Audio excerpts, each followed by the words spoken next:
Welcome to the slop farm. Enjoy the video.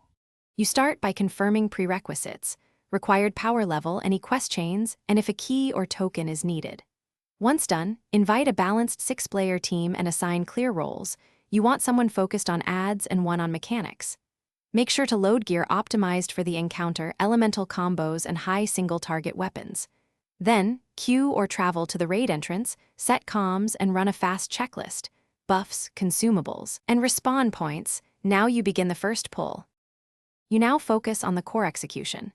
Handle the first phase mechanics patiently and map safe zones.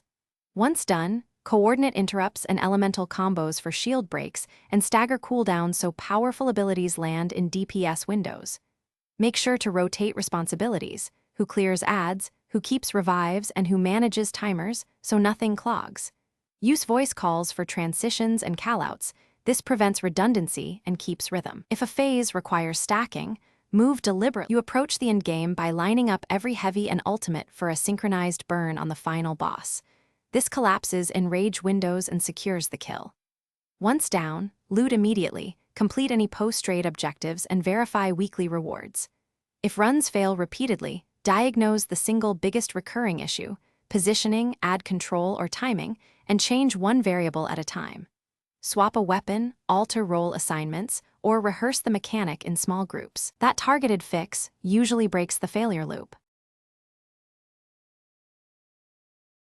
Thanks for watching. Consider subscribing if we helped you today.